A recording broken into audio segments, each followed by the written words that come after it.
রাষ্ট্র ক্ষমতা ইসলামের ব্র্যান্ডিং কি? রাষ্ট্র ক্ষমতা ইসলামের ব্র্যান্ডিং এর কথা বলতে গিয়ে রাসূলুল্লাহ সাল্লাল্লাহু আলাইহি ওয়াসাল্লাম বলেন, লা তাকুমু সাআহ হাত্তা ইয়ানজিলা ঈসা ইবনে মারইয়াম। ততদিন পর্যন্ত কিয়ামত সংঘটিত হবে না যতদিন না আসমান থেকে মারিয়ামের সন্তান ঈসা পৃথিবীতে নেমে না আসছে।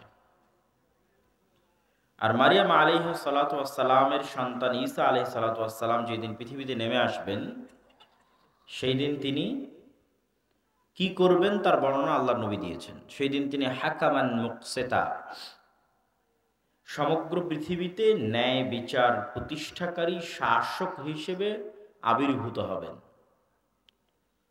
তো এই একটা বাক্য রাষ্ট্র ক্ষমতা ইসলামের ব্র্যান্ডিং। আল্লাহর নবী চাইলে এটাও বলতে পারতেন যে সেই দিন ঈসা আলাইহিস সালাতু ওয়াস সালাম সকল মানুষকে সালাত আদায় করতে বাধ্য করবেন। এটাও বলতে পারতেন সকল নারীকে পর্দা করতে বাধ্য করবেন। কিন্তু এগুলোকে তিনি ব্র্যান্ডিং বানাননি, এগুলোও করবেন। ব্র্যান্ডিং কি এটাও আপনারা তো বুঝেন, তাও বলি। যেমন মোটরসাইকেল সবগুলোই তো চলবে, কিন্তু এক এক কোম্পানির মোটরসাইকেলের এক একটা ব্র্যান্ডিং। কোনো কোম্পানির মোটরসাইকেলের ব্র্যান্ডিং হয়তো আর স্টাইল, কোনোটার ব্র্যান্ডিং হয়তো কম তেলে বেশি মাইলেজ, কোনোটার ব্র্যান্ডিং হয়তো স্পিড লিমিট অনেক বেশি, অনেক কিছু। এরকম এক একটা জিনিসের এক একটা ব্র্যান্ডিং থাকে, বাট সবগুলোই তো চলবে। ব্র্যান্ডিং কোনটা, মূল ফোকাস কোনটা? তা আল্লাহর নবী বলছেন কিয়ামত ততদিন হবে না যতদিন মারিয়ামের সন্তান ঈসা নেমে না আসছে। আর মারিয়ামের সন্তান ঈসা নেমে এসে কি করবে বলেন তো? সমগ্র পৃথিবীতে কি প্রতিষ্ঠা করবে? ন্যায় বিচার প্রতিষ্ঠা করবে। কি প্রতিষ্ঠা করবে? এটা হলো ব্র্যান্ডিং।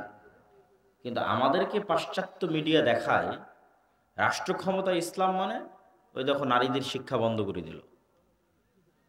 রাষ্ট্র ক্ষমতা ইসলাম মানে ওই দেখো দোররা মারা হচ্ছে, ওই দেখো রজম করা হচ্ছে, ওই দেখো গলা কেটে ফেলা হচ্ছে। মানে যত ভীতিকর জিনিস আছে সবগুলো ব্রেনে ঢুকিয়ে দাও, যাতে মানুষ মুসলমান হইলেও যাতে বলে যে না থাক, রাষ্ট্র ক্ষমতা ইসলাম লাগবে না। কিন্তু সে যদি এটা বুঝতো যে বর্তমান রাষ্ট্র ব্যবস্থা তার উপর কি পরিমাণ জুলুম করছে, তার জ্ঞাত এবং অজ্ঞাত উভয় অবস্থায়। এই যে জিনিসপত্রের দ্রব্যমূল্যের দাম বৃদ্ধি, এটি কি জুলম নয়? আপনাদের কাছে এটা জুলম মনে হয় না? জুলম মনে হয় না? এটা জুলম। দিন যত যাচ্ছে দাম বাড়তেই আছে। তাহলে এটা হচ্ছে চলমান অর্থনৈতিক সিস্টেম আপনার উপর জুলম করতেছে, যার প্রভাব সরাসরি আপনার পকেটে গিয়ে পড়তেছে। জনগণের সম্পদ লুট করে বাইরে নিয়ে যাওয়া হয়েছে, অতিরিক্ত পরিমাণ ঋণের বোঝা মানুষের উপর চাপিয়ে দেওয়া হয়েছে। যে খরচ আপনি করেননি, যেই টাকা আপনি ব্যয়ই করেননি, ওই টাকা পরিশোধের জন্য আপনাকে কর দিতে হবে। ওই টাকা এমপি মন্ত্রী মিনিস্টাররা সব নিয়ে চলে গেছে দুবাই, আমেরিকা, লন্ডন, বিভিন্ন প্রজেক্টের নামে। আর সেই টাকা পরিশোধ করবেন সুদ সহ, আপনার পকেট থেকে পরিশোধ করা হবে, কিন্তু সরাসরি আপনার পকেট থেকে নেওয়া হবে না। কিভাবে নেওয়া হবে? ইনফ্লেশনের মাধ্যমে, মূল্যস্ফীতির মাধ্যমে জিনিসপাতির দাম বাড়বে। তো আসলে জিনিসপাতির দাম বাড়তেছে না, বরং আপনার পকেট থেকে টাকা কমে যাচ্ছে, টাকার মানটা কমে যাচ্ছে। আগে 100 টাকা দিয়ে যেটা কিনতে পারতেন, এখন সেটা 150 টাকা দিয়েও কিনতে পারতেছেন না। তথা অটোমেটিক 50 টাকা আপনার পকেট থেকে নাই হয়ে গেছে। তো এই যে চলমান সিস্টেমের যে জুলম, এরকম আরো অসংখ্য জুলম আছে। একজন নাগরিক জানেই না তার কি কি অধিকার সে রাষ্ট্রের কাছে পেতে পারে, সে জানেই না। তো এই সকল জুলমগুলো দূর হবে এবং সকল মানুষ ন্যায় বিচার পাবে, সকল মানুষ জাস্টিস পাবে। এটা একমাত্র কে দিতে পারবে? ইসলাম। কে দিতে পারবে? ইসলাম। ডেমোক্রেসি, গণতন্ত্র ইটসেলফ ইনজাস্টিস। মানে ডেমোক্রেটিক যে সিস্টেম, এই সিস্টেমটা নিজেই ইনজাস্টিস। গণতন্ত্রের পক্ষে কখনোই সম্ভব নয় যে মানুষকে সে ন্যায় বুঝিয়ে দিবে। গত 70 বছরও সম্ভব হয়নি, আগামী 500 বছরও সম্ভব হয় না। সেকুলারিজম, লিবারালিজম, সমাজতন্ত্র, সোশ্যালিজম, এগুলো সব ইনজাস্টিস, অন্যায়। এগুলোর পক্ষে সম্ভব নয় যে মানুষকে ন্যায় বুঝিয়ে দিবে। ইসলাম ইটসেলফ জাস্টিস, ইসলাম নিজেই ন্যায়। রাসূলুল্লাহ সাল্লাল্লাহু আলাইহি ওয়াসাল্লাম যখন আইয়ামে জাহিলিয়াতের যুগে প্রেরিত হন, তখন আইয়ামে জাহিলিয়াত বলতে কি পড়েছেন আপনারা? বই পুস্তক বক্তব্যে কি শুনেছেন? নারী সন্তানকে জীবন্ত কবরে পুঁতে দেওয়া হতো। মাদকদ্রব্য, জেনা, ব্যভিচার, চুরি, খুন, রাহাজানির অন্ত ছিল না। একটানা 400 বছর যুদ্ধ চলেছে গোত্রে গোত্রে, একটানা 400 বছর, জেনারেশনের পর জেনারেশন হত্যা করতে করতে শেষ হয়ে গেছে। তাহলে আমরা সমাজে এখন যা অপরাধ দেখছি তার সবগুলোই জাহেলি যুগে ছিল। হয় এখনকার মতোই ছিল, অথবা এর চেয়ে বেশি ছিল, অথবা আমাদের যুগে বেশি আছে। সেটা সুদ হোক, চুরি হোক, ছিনতাই হোক, ধর্ষণ হোক, হত্যা হোক, খুন হোক, চাঁদাবাজি হোক, যা সব জাহিলি যুগে ছিল। তা আল্লাহর নবী জাহিলি যুগের ওই অন্যায় সমাজে কি দিয়ে ন্যায় বিচার প্রতিষ্ঠা করেছেন?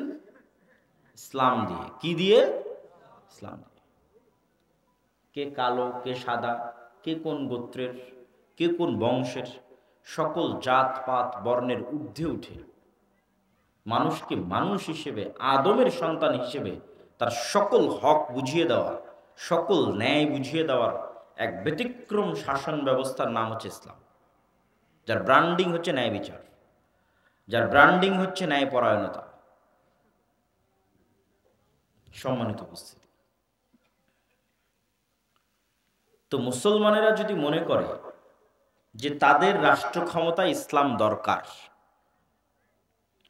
তাহলে আমার ছোট্ট জ্ঞানে, আমার ছোট্ট বুঝে আমি যেটা বুঝি সেটি হচ্ছে, যেখানে ইসলামের ব্র্যান্ডিং ন্যায় বিচার, সেখানে আমি যদি ন্যায়পরায়ণ না হতে পারি, তাহলে আমাকে দিয়ে ন্যায় বিচার প্রতিষ্ঠা হবে? ঈসা আলাইহিস সালাম যদি নিজে অন্যায়পরায়ণ হয়, উনি রাষ্ট্রের ন্যায় বিচার প্রতিষ্ঠা করতে পারবে? পারবে না। তো আমার চিন্তা ভাবনা এবং আমার গবেষণায় বলে যে আমাদেরকে আল্লাহ এখন পর্যন্ত নেতা বানাননি, কেননা আমরা নেতা হওয়ার যোগ্য হতে পারি। আমাদের মধ্যে গোলামির স্বভাব বিরাজমান, গোলামি আমাদের রক্তের মধ্যে ঢুকে আছে। সেই গোলামির স্বভাব থেকে বের হয়ে স্বাধীন মানুষ যেভাবে চিন্তা করে, ওই চিন্তা আমরা করতে পারি না, করতে পারিনি। ফলত নেতা হতে পারিনি, নেতৃত্ব দেওয়ার যোগ্য হতে পারিনি। ফলত আল্লাহ আমাদেরকে নেতা বানায়নি। গোলামেরা কি চিন্তা করে? যখন মানুষ জাতিগতভাবে গোলাম থাকে, তখন রুজির জন্য মারামারি করতে হয়, রুজির জন্য কাটাকাটি করতে হয়, না হলে তো না খেয়ে মারা যাবে। এটাই গোলামের স্বভাব। আর যারা আগের যুগের মনিব ছিল, তারা এটাতেই মজা পেত, যে ক্ষুধার্ত দুইটা মানুষের মধ্যে একটা রুটি ফেলে দিলাম, দুইটা মানুষ কিভাবে রুটি নিয়ে কাড়াকাড়ি করতেছে এই দৃশ্য দেখে মজা। কেননা ওই দুইজন গোলাম, তারা খাদ্যের জন্য মারামারি করতেছে। তো যেহেতু 190 বছর আমরা ব্রিটিশদের গোলাম ছিলাম, মানে আমার রক্তের মধ্যে ঢুকে গেছে টাকার জন্য, খাবারের জন্য, রিজিকের জন্য, রুটির জন্য মারামারি না করলে পাওয়া যাবে না। মারামারি মানে সরাসরি মারামারি, বিষয়টা আমি এটা বুঝাচ্ছি না। মিথ্যা বলে হোক, জোর করে হোক, হুমকি দিয়ে হোক, ধোকা দিয়ে হোক, ইন এনি ওয়ে আমার টাকা লাগবে, সম্পদ লাগবে, রুজি লাগবে, রিজিক লাগবে। তো গোলামেরা ছুটছে। এবং এইটা যে আমাদের নেচার, স্বভাব, তার সবচেয়ে বড় প্রমাণ কি জানেন? গত 16 বছর যে জগদ্দল পাথর ছিল, ফ্যাসিজম, সেই জগদ্দল পাথর সরে যাওয়ার পর চাঁদাবাজি, খুন, রাহাজানি, ছিনতাই বন্ধ হয়েছে? বন্ধ হয়নি। কেন বন্ধ হয়নি? আমাদের স্বভাবের মধ্যে গোলামি আছে, ওইটা আমার রক্তের মধ্যে ঢুকে আছে। কেমনে বন্ধ হবে? আর এক দল করেছে, এখন আর এক দল করবে। মানুষই তো সুযোগ দিচ্ছে, মানুষের নেচারই তো ওইটার উপর গড়ে উঠেছে, রাজনৈতিক দলগুলোর স্বভাবই তো ওইটার উপর গড়ে উঠেছে। সম্মানিত উপস্থিতি, তাহলে কি বলছিলাম, যে ইসলামের ব্র্যান্ডিং যখন ন্যায় বিচার, আর আমি ন্যায় পরায়ণ নই, তো আমাকে দিয়ে আল্লাহ ন্যায় বিচারের দায়িত্ব দিবেন? আল্লাহ কথা বলেন না যে দিবে, দিবেন না। এখন মুসলমানেরা তাদের ব্যক্তিগত, সামাজিক, পারিবারিক সকল জীবনে বিশ্লেষণ করে দেখতে পারে যে কি পরিমাণ ন্যায়পরায়ণতার ঘাটতি আমাদের সমাজে আমরা বহন করি। যৌতুকের ভিত্তিতে বিবাহ, ইনজাস্টিস, অন্যায় মুসলমানেরা করে। নিজের বোনকে পিতার সম্পত্তিতে সম্পদ ঠিক মতো বুঝিয়ে না দেওয়া, ইনজাস্টিস, অন্যায় করে। পিতামাতার অবাধ্য হওয়া, ইনজাস্টিস, অন্যায়। পিতার কাছ থেকে ভাইকে না জানিয়ে, বোনকে না জানিয়ে সব সম্পত্তি লিখে নেওয়া, ইনজাস্টিস, অন্যায়। ওসি, ডিসি, এসপি, মন্ত্রী, মিনিস্টার, প্রিন্সিপাল, সাব রেজিস্ট্রার নিজ নিজ পদে প্রত্যেকটা স্বাক্ষরের পিছনে অন্যায় অর্থ ভোগ করতেছে, আবার আজান হলে উঠে গিয়ে নামাজ পড়তেছে, আবার ওই অন্যায় অর্থের টাকা জমা করে হজে চলে যাচ্ছে। তো এই সাব রেজিস্ট্রার, এই এসিল্যান্ড, এই ওসি আল্লাহর ক্ষমায় অথবা মানুষের ক্ষমায় জান্নাতে যেতে পারবে কিনা সেটা ভিন্ন প্রশ্ন, কিন্তু এতটুকু নিশ্চিত থাকেন তাকে দিয়ে আল্লাহ কখনো ইসলাম প্রতিষ্ঠার যোগ্য মনে করবে না। তাকে আল্লাহ কখনো নেতৃত্ব দেওয়ার যোগ্য মনে করবে? যোগ্য মনে করবে। যেহেতু ইসলাম মানে, ইসলামের রাষ্ট্র ক্ষমতা, ইসলামের ব্র্যান্ডিং কি? জাস্টিস, ন্যায়পরায়ণতা। তাহলে ওই মানুষটা তার বোনের সাথে ন্যায়পরায়ণতা করতে পারেনি। হতে পারে নামাজি, হাজি, সে তার বাবা মায়ের সাথে ন্যায়পরায়ণ নয়, তার স্ত্রীর সাথে ন্যায়পরায়ণ নয়, তার প্রফেশনাল লাইফে ন্যায়পরায়ণ নয়। বাংলাদেশের প্রত্যেকটা স্কুল, কলেজ, ইউনিভার্সিটির টিচারেরা হয় দেরিতে আসেন, হয় অনুপস্থিত থাকে, এবং কোনো প্রকার দায়বদ্ধতা নাই। মানে সে তার নিজের পদের জায়গায়, প্রফেশনাল লাইফে সে একজন অন্যায়পরায়ণ মানুষ। এই মানুষগুলোকে যদি আল্লাহ রাষ্ট্রের দায়িত্ব দিয়ে দেয়, তারা তো গত 16 বছর যা দুর্নীতি হয়েছে তার চেয়ে বেশি দুর্নীতি করবে। এটা কি বিশ্বাস করেন? এটাই বাস্তব।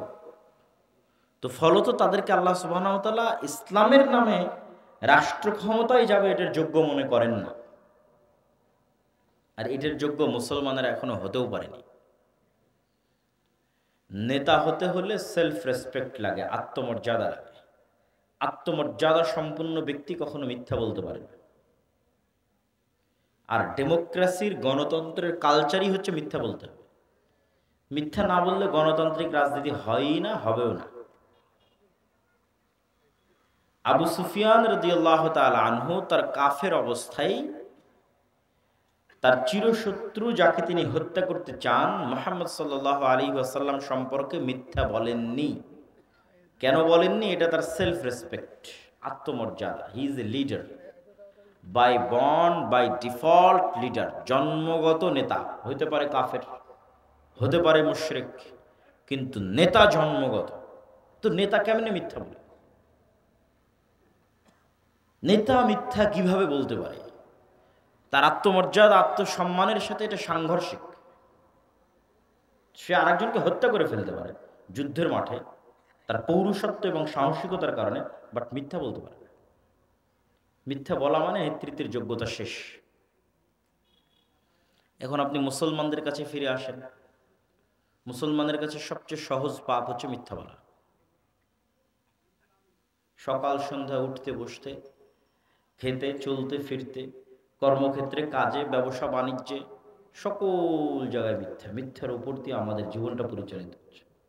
জন্ম নিবন্ধনের জন্ম তারিখ থেকে শুরু করে, সার্টিফিকেট থেকে শুরু করে প্রত্যেকটা ধাপে ধাপে আমরা কিসের উপর প্রতিষ্ঠিত আছি? মিথ্যার উপর প্রতিষ্ঠিত আছি। তাহলে কি আল্লাহ আমাদেরকে দিয়ে ইসলামকে রাষ্ট্র ক্ষমতার দায়িত্ব দিবে? আমাদেরকে দায়িত্ব দিলে তো আমরা সাবেক প্রধানমন্ত্রী এবং তার যে 16 বছরের শাসন ছিল তার চেয়ে বড় দুর্নীতিবাজ হবো হচ্ছে আমরা।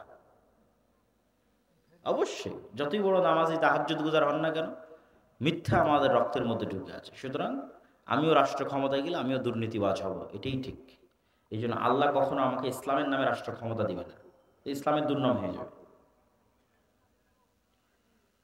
এবং ইউরোপ এবং আমেরিকায় গিয়ে এই জিনিসটা আমি আরো ভালো রিয়েলাইজেশন করেছি যে মুসলমানেরা কি পরিমাণ মিথ্যা বলতে পারে। পুরো ইউরোপের যাত্রাটা মুসলমানের মিথ্যার উপর দিয়ে পরিপূর্ণ। অনেক হয়তো ইউরোপ আমেরিকায় বসবাসরত ভাইয়েরা মনে কষ্টও পেতে পারে, কিন্তু এটাই সত্য যে আমাদের ইউরোপ আমেরিকার প্রবেশ থেকে শুরু করে, ইনকাম থেকে শুরু করে, অতিরিক্ত সরকারের কাছ থেকে বেনিফিট নেওয়া থেকে শুরু করে, অ্যাসাইলাম থেকে শুরু করে, ইচ অ্যান্ড এভরিথিং মিথ্যার উপর দাঁড়িয়ে আছে। কিন্তু সে মুসলমান, হাজি, নামাজি, উমরাকারী, এভরিথিং। তাহলে এই মুসলমান হচ্ছে গোলাম মুসলমান, কেননা তার নেচারের মধ্যে গোলামি আছে। সুতরাং তার দ্বারা নেতৃত্ব হবে না, স্বাধীনতা হবে না। এখনই আপনি চোখের সামনে দেখতে পাচ্ছেন গত 16 বছর একদল চাঁদাবাজি করলো, এখন আর এক দল করতেছে। কেন? নেচারের মধ্যে গোলামি আছে, রক্তের মধ্যে গোলামি আছে। তাহলে যতক্ষণ আমরা নিজেরা নিজের থেকে সংশোধন না হচ্ছি, ততক্ষণ আল্লাহ আমাদের সংশোধন করে দিবে? এটা কোরআনের আয়াত। আল্লাহ সুবহানাহু ওয়া তাআলা ততক্ষণ পর্যন্ত ওই কওমকে পরিবর্তন করেন না যতক্ষণ না তারা নিজেরা সংশোধিত না হয়। তাহলে আপনি যদি বলেন রাষ্ট্র ক্ষমতা ইসলাম লাগবে, তো যতই উমুকের চরিত্র ফুলের মতো পবিত্র বলেন, যতই স্লোগান দেন, যতই ভোট করেন, ওই ইসলামী দলের মধ্যেই তো ন্যায় নাই। কিসের রাষ্ট্র ক্ষমতা ইসলাম প্রতিষ্ঠা করবে? তো বলেন এত বড় কথা আপনি বললেন, জি আপনি যান পরীক্ষা করেন যে আমির ওই কর্মীকে পদ দিয়ে রেখেছে যে বেশি চামচামি করেছে, আর যেই কর্মী বেশি কাজ করেছে ওকে বের করে দিয়েছে।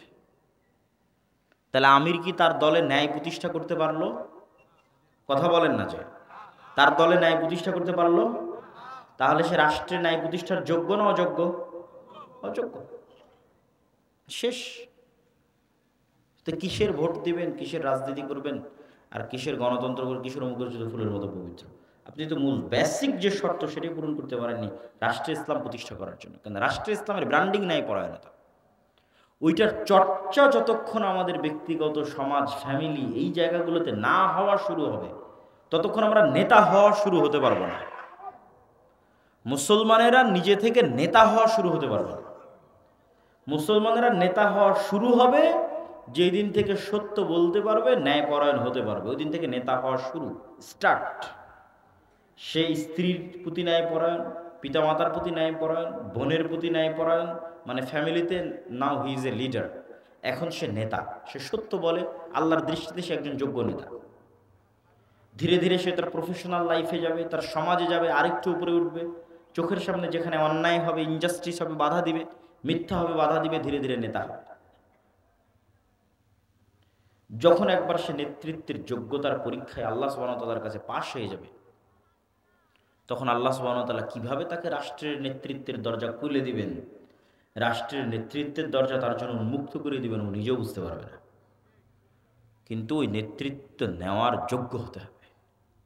আর ওই যোগ্যতার মূল যাত্রাটা শুরু হবে সত্য বলা, ন্যায়পরায়ণ হওয়া, যার পৃথিবীর সকল নবীর বৈশিষ্ট্য। কেননা পৃথিবীর সকল নবী নেতা, লিডার। ইব্রাহিম আলাইহিস সালাতু ওয়াস সালাম, মুসা আলাইহিস সালাতু ওয়াস সালাম, মুহাম্মদ সাল্লাল্লাহু আলাইহি ওয়াসাল্লাম সবাই লিডার, ইউসুফ আলাইহিস সালাতু ওয়াস সালাম সবাই লিডার, দাউদ, সুলাইমান। রাষ্ট্রের ক্ষমতা পান অথবা না পান, কিন্তু লিডার।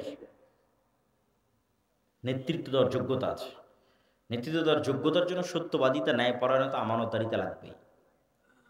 সেটা শিক্ষা প্রতিষ্ঠান হোক, মসজিদ হোক, মাদ্রাসা হোক, ইসলামী দল হোক, সংগঠন হোক, আপনি যে পেশায় আছেন সেই পেশা হোক, ডাক্তারি হোক, ইঞ্জিনিয়ারিং হোক, এসিল্যান্ড হোক, সাব রেজিস্ট্রার হোক, টিচার হোক, স্টুডেন্ট হোক, স্বামী হন, পিতা হন, ন্যায়পরায়ণতা লাগবে। পিতা হিসেবে আপনি আপনার সন্তানকে কতটুকু আদর করবেন, একজনকে বেশি চুমা দেবেন, আরেকজনকে কম চুমা দিবেন, এটাও ন্যায়পরায়ণতা। রাসূল সাল্লাল্লাহু আলাইহি ওয়াসাল্লাম বলেছেন। একের অধিক স্ত্রী থাকবে, উভয় সকলের প্রতি ন্যায়পরায়ণ কিনা, এটাই আপনার ভাগ্য নির্ধারণ করবে কিয়ামতের মাঠে। এই জন্য রাসূলুল্লাহ সাল্লাল্লাহু আলাইহি ওয়াসাল্লাম বলেন, সাবআতু ইউযিল্লুহুমুল্লাহ ইয়াওমা লা দিল্লা ইল্লা দিল্লুহ। সাত শ্রেণীর মানুষকে আল্লাহ সুবহানাহু ওয়া তাআলা বিশেষ ছায়া দিবেন কিয়ামতের মাঠে। তাদের মধ্যে এক নাম্বার, সর্বপ্রথম যাদেরকে স্থান দেওয়া আছে সেটা হচ্ছে ইমামুন আদিল, ন্যায়পরায়ণ, দায়িত্বশীল। মানে আর যত নফল ইবাদত আছে সবগুলোকে ছাড়িয়ে গেছে। নফল ইবাদতের মধ্যে তাহাজ্জুদ গুজার আছে, নফল ইবাদতের মধ্যে নফল সিয়াম পালনকারী আছে, নফল ইবাদতের মধ্যে দানবীর আছে, সেগুলোর কথা সিরিয়ালে আসবে। কিন্তু সবকে ছাড়িয়ে গেছে যে ন্যায়পরায়ণ। এটা সবচেয়ে কঠিন, এটা সবচেয়ে কঠিন যে মানুষ ন্যায়পরায়ণ হবে তার সমাজে, তার পরিবারে, তার ফ্যামিলিতে, তার প্রফেশনাল লাইফে। এটা সবচেয়ে কঠিন। তো ন্যায়পরায়ণ, দায়িত্বশীল এক নম্বরে চলে গেছে। আর এটা কেন আল্লাহ এটা আরো ভালোবাসেন? আল্লাহ এটা এই জন্য আরো ভালোবাসেন যে আল্লাহ নিজে ন্যায়পরায়ণ। আল্লাহ সুবহানাহু ওয়া তাআলা কি বান্দার উপর জুলুম করে? আল্লাহ সুবহানাহু ওয়া তাআলা শুধু বান্দার উপর জুলুম করে না এটা নয়, কোনো বান্দা যদি জুলমের শিকার হয় সেই জুলম তিনি বুঝিয়ে দিবেন, পাল্টা সমাধান করে দিবেন, এটাই তার ওয়াদা।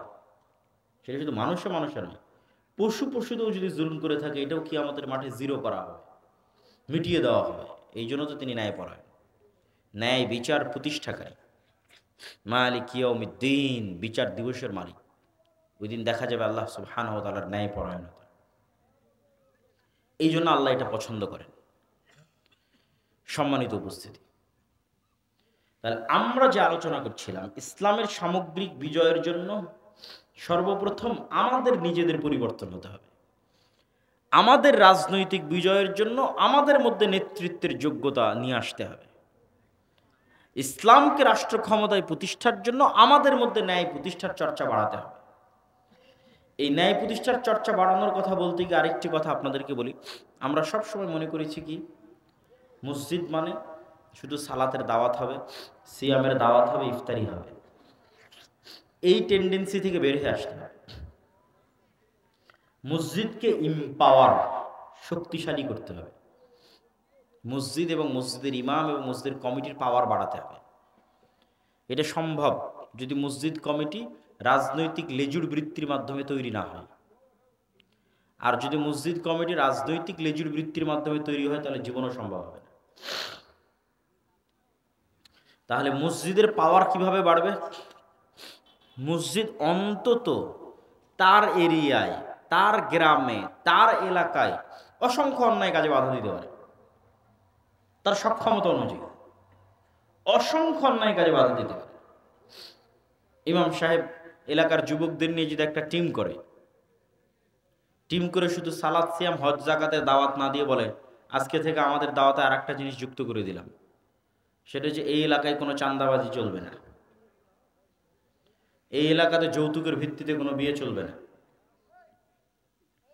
এই এলাকায় পিতার সম্পত্তিতে যতক্ষণ মেয়েকে পূর্ণ হক বুঝিয়ে না দেওয়া হয়েছে জানাজা হবে না। এটা একটা সোশ্যাল মুভমেন্ট, ন্যায় প্রতিষ্ঠা করার জন্য একটা আন্দোলন। এটা মানুষকে নেতা বানিয়ে দেবে, লিডার হয়ে যাবে। মসজিদ লিডার হয়ে যাবে, একটা মেম্বারের চেয়ে শক্তিশালী হবে, একটা চেয়ারম্যানের চেয়ে শক্তিশালী হবে।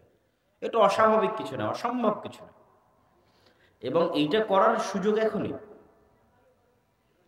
কেননা আবার যখন শক্তিশালী রাজনৈতিক দল ক্ষমতায় আসবে এবং তারা লম্বা সময় ক্ষমতায় থাকবে, তখন আপনি এই ফ্রিনেসটা অনুভব করবেন না।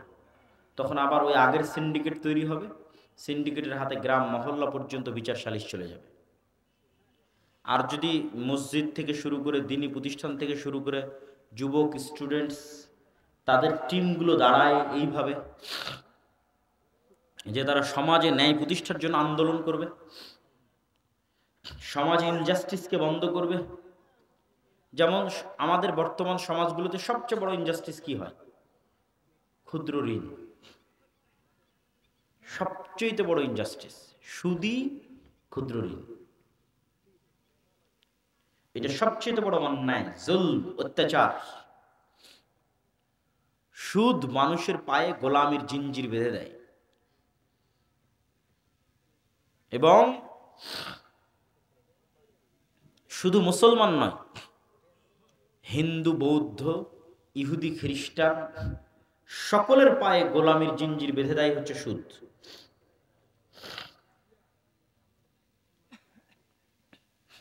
তো এই জন্য আমাদের একটা সোশ্যাল মুভমেন্ট, সামাজিক আন্দোলন থাকা উচিত যুবকদের, মসজিদ ভিত্তিক, দ্বীনি প্রতিষ্ঠান ভিত্তিক, যা সমাজে প্রচলিত অন্যায়ের বিরুদ্ধে লড়াই করবে, ন্যায় প্রতিষ্ঠার জন্য চেষ্টা করবে।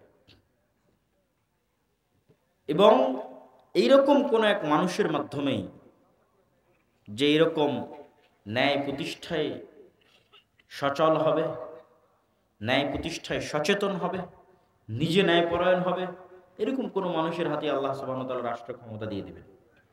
কিভাবে দিবেন তা আল্লাহ সুবহানাহু ওয়া তাআলা জানেন, কিন্তু এর চেষ্টা আমাদের করতে হবে এবং এই চেষ্টা করার সুযোগ এখনই। মসজিদের পাওয়ার বাড়াতে হবে এবং সমাজে প্রচলিত অন্যায়ের বিরুদ্ধে লড়তে হবে। অন্যায় মানে আমরা যে গুনাহ এবং পাপ বুঝাই সেটা বলতেছি না, মানুষের সাথে যে অন্যায় হচ্ছে সেটা, মানুষের সাথে অন্যায় হচ্ছে ওইটার বিরুদ্ধে লড়তে হবে। এবং এটা সহজ, কঠিন কোনো কাজ নয়, এটা উদ্যোগ নিতে হবে, চেষ্টা করতে হবে। আল্লাহ সুবহানাহু ওয়া তাআলা আমাদের তৌফিক দান করুক, বলেন আল্লাহুম্মা আমিন। সম্মানিত উপস্থিতি, আমাদেরকে আরো একটি বিষয় এটির সাথে যেটি আমি যুক্ত করতে চাই, সেটি হচ্ছে শক্তিশালী প্রতিষ্ঠান। শক্তিশালী প্রতিষ্ঠান নাই মুসলমানদের, সমগ্র পৃথিবীব্যাপী নাই, আবার দেশ ভিত্তিকও নাই। এই জায়গায় ইহুদিরা সবচেয়ে বেশি এগিয়ে গেছে। তারা শক্তিশালী মিডিয়া তৈরি করে ফেলেছে, শক্তিশালী অর্থনৈতিক প্রতিষ্ঠান তৈরি করে ফেলেছে। ফলত তারা চাইলেও পৃথিবী তাদের কাছে জিম্মি, তারা না চাইলেও পৃথিবী তাদের কাছে জিম্মি। তো আপনি দেখবেন যে 5ই আগস্টে হাজার হাজার লক্ষ লক্ষ ভোটার পঙ্গপালের মতো আছে, রাস্তায় আছে, কিন্তু যখন রাষ্ট্রের সরকার গঠন হলো তখন কাদের সরকার হলো? দেশে যাদের শক্তিশালী প্রতিষ্ঠান ছিল। যেমন বাংলাদেশের সবচেয়ে শক্তিশালী একটা প্রতিষ্ঠান হচ্ছে আর্মি, তাহলে আর্মির সরকার হলো। বাংলাদেশের সবচেয়ে শক্তিশালী একটা প্রতিষ্ঠান হচ্ছে ব্র্যাক, বছরে 12,000 কোটি টাকার লেনদেন হয়। সারা বাংলাদেশের সব মসজিদ মাদ্রাসা মিলে অত টাকার লেনদেন হবে না, তাহলে সে একটা অনেক শক্তিশালী প্রতিষ্ঠান, তার সরকার হলো। গ্রামীণ ব্যাংক একটা শক্তিশালী প্রতিষ্ঠান, তার সরকার হলো। তারপরে প্রথম আলো, ডেইলি স্টার শক্তিশালী প্রতিষ্ঠান, তাদের সরকার হলো। যখনই মূল সরকার সরে যায় তখন ওই দেশে যাদের শক্তিশালী প্রতিষ্ঠান থাকে তারা অটোমেটিক ক্ষমতায় চলে যায়।